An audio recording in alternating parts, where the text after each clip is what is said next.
A congressman who has spent years campaigning for wealth taxes on billionaires had his family trust execute more than 5,000 stock trades last year, moving $165 million across 244 of the year's 251 trading days.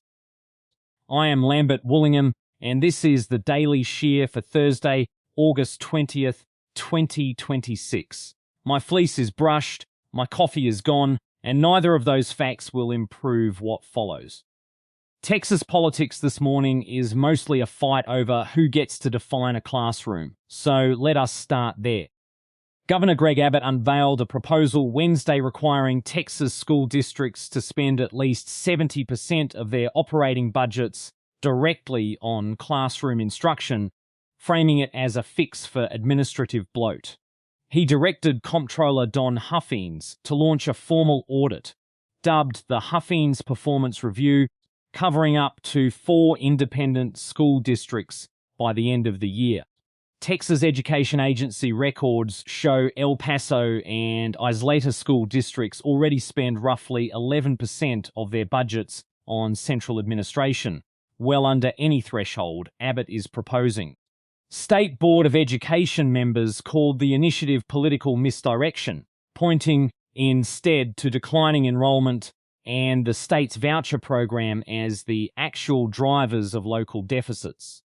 The comptroller's findings are due before the legislature reconvenes next year. Lieutenant Governor Dan Patrick escalated his own campaign against school libraries Wednesday, claiming 80% of Texas districts are out of compliance with Senate Bill 13's rules on library content. He is threatening legislation that would automatically drop a district's state accountability letter grade by a full tier if even one non-compliant book remains on a shelf. Patrick also floated tying state funding directly to library compliance. Free expression advocates warned the policy all but guarantees preemptive closures, since no administrator will risk a grade penalty over a single paperback. Lubbock Independent School District trustees are already holding special sessions on the matter following activist complaints.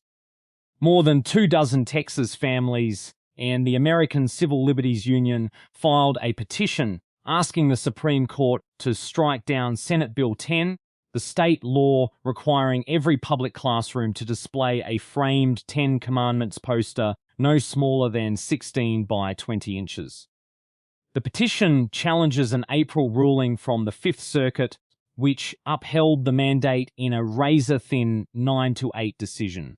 The families argue the requirement pressures non-adherent students and infringes on parental authority over religious upbringing. Attorney General Ken Paxton has already issued advisories reminding districts of their obligation to display donated posters, and says he intends to keep defending the law. The Supreme Court has not set a date to decide whether it will even hear the case. Houston City Council voted 12-2 Wednesday to require working air conditioning in every rental unit in the city, closing a loophole that let landlords meet habitability rules with nothing but window screens, even as indoor temperatures legally reached 89 degrees. The new rule amends Chapter 10 of the Municipal Code and applies to all habitable rooms, though older buildings will not be forced to install central air. Portable units and window installations will satisfy the requirement, and property owners get 120 days before code enforcement penalties kick in. Council members supporting the ordinance described cooling access as a public health necessity rather than an amenity. From there to the National Ledger, which crossed a round number this week that took considerably less time to reach than the last one. The United States gross national debt passed $40 trillion on Wednesday, just 5 months after it crossed $39 trillion in March. Net annual interest payments on that debt now exceed $1 trillion, making interest the government's second largest expense after Social Security. The 30-year Treasury yield touched 5.34% this week, and the Treasury Department responded by announcing it will double its buyback purchases of longer-dated securities starting in September, a program officially described as liquidity support. Analysts warn the borrowing pace is already pushing up mortgage, auto, and commercial lending rates for everyone who is not the federal government. Representative Ro Khanna's annual financial disclosure shows family trusts registered to his spouse and children logged 5,402 trades last year worth up to $165.4 million, including more than $70.6 million in sales across stocks, options, funds, and private hedge funds. Khanna's own maximum net worth is now estimated near $167 million, up from $78 million when he entered Congress. 11 of the family's disclosed assets are valued above $1 million, with no upper limit reported. Khanna, who has campaigned for wealth taxes on billionaires, says the trades are handled independently by the trusts without his involvement, though the volume grew from 4,665 trades worth $137.2 million the year before. The Treasury Department and the Internal Revenue Service proposed new rules Wednesday that would formally classify the refundable portions of the Child Tax Credit, the Earned Income Tax Credit, the American Opportunity Tax Credit, and the Adoption Tax Credit as federal public benefits, making them off-limits to undocumented immigrants under a 1996 federal law. Filers claiming refunds larger than their tax liability would have to attest to citizenship, national status, or qualified alien status under penalty of perjury. The Justice Department's Office of Legal Counsel has already backed the interpretation. The rule still has to clear a standard public comment period before it applies to future tax filings. C.K. Hutchison filed an international arbitration claim against Panama on Thursday, demanding more than $1.5 billion after Panama seized the Balboa and Cristobal port terminals in February. Panama's Supreme Court had ruled the company's 25-year concession extension unconstitutional, prompting the government to take operational control. C.K. Hutchison's filing alleges the seizure breached bilateral investment treaties, and the dispute runs alongside a separate $2 billion contract claim the company already has pending. The terminals had also become a flashpoint between Washington and Beijing, having stalled C.K. Hutchison's earlier plan to sell its global port holdings to a group including BlackRock. Target's second quarter operating income doubled to $2.6 billion, and $994 million of that came from a federal tariff refund tied to the Supreme Court, striking down the previous administration's emergency tariffs earlier this year. Target is one of hundreds of companies receiving these court-ordered repayments, with the Treasury having disbursed more than $100 billion in total refunds so far.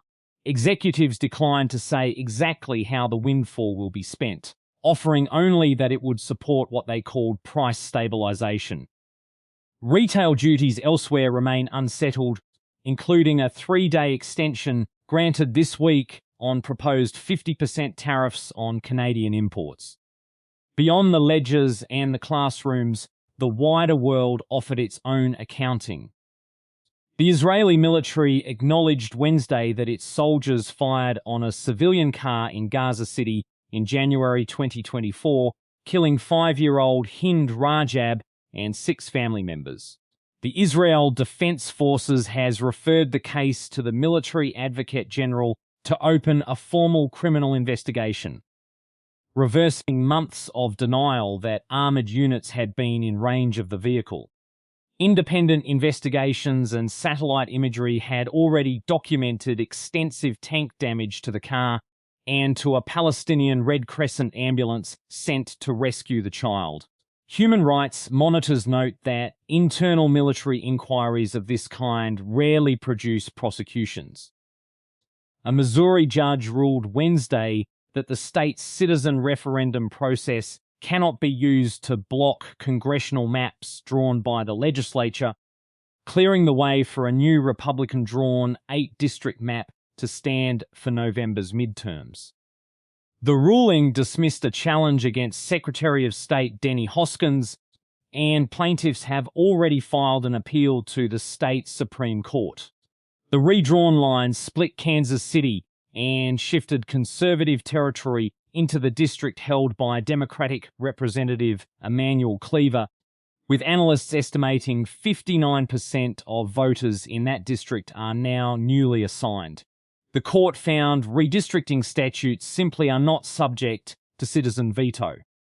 North Korea fired 10 short-range ballistic missiles toward the Sea of Japan on Thursday evening, one of the regime's largest single-day launches this year, with the projectiles landing outside Japan's exclusive economic zone. The launches came during the Ulchi Freedom Shield joint drills between South Korea and the United States, which the Pentagon had already shortened from 10 days to 5 and shifted partly onto computers, citing cost and a preference for diplomatic engagement with Kim Jong-un. Seoul and Tokyo tracking stations picked up the simultaneous launches shortly after 5 p.m. local time.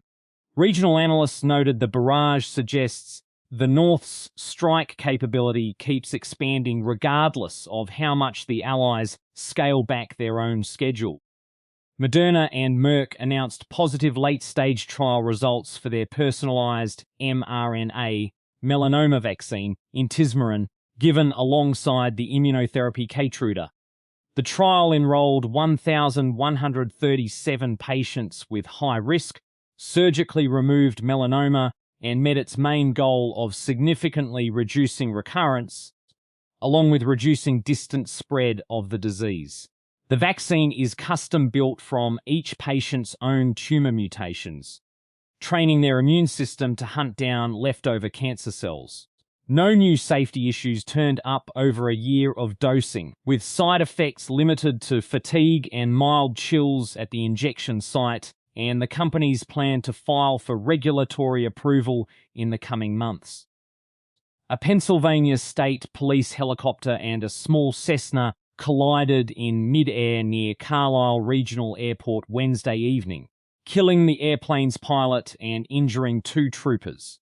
The helicopter had been conducting low-altitude training a few feet above a grass field when the Cessna veered off its flight path and struck the aircraft's tail rotor.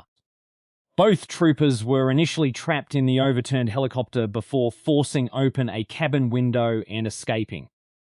They were taken to a hospital in stable condition. The National Transportation Safety Board and Federal Aviation Administration have dispatched investigators to the wreckage to work out the sequence of events.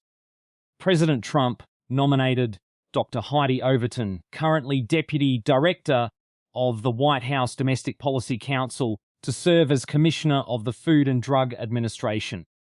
Overton trained at the University of New Mexico School of Medicine and Johns Hopkins, and previously worked as a healthcare policy director at the America First Policy Institute. She has publicly pushed for tighter federal restrictions on the abortion medication mifepristone, citing safety oversight.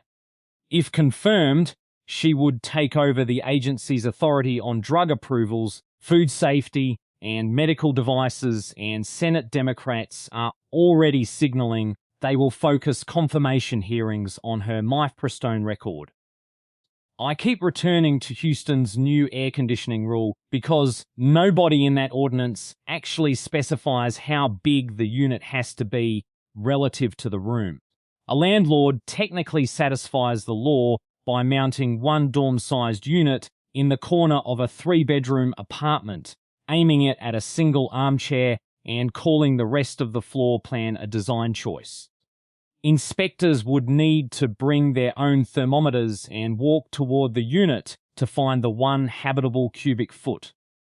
Every hallway in the city could end up humming with extension cords running under doors, each one feeding a machine slightly larger than a microwave, technically cooling a room the way a nightlight technically lights a stadium. I assume the compliance certificate just says the air is conditioned, not where. The comptroller's audit of Texas school district spending covers up to 4 districts out of more than 1,000 statewide, with a deadline of December 31st that Abbott's office has not otherwise explained. That is the record for this morning, and about all the arithmetic I can stomach before the coffee wears off. Lambert Woollingham done shearing for the day. The day has been shorn. Until tomorrow.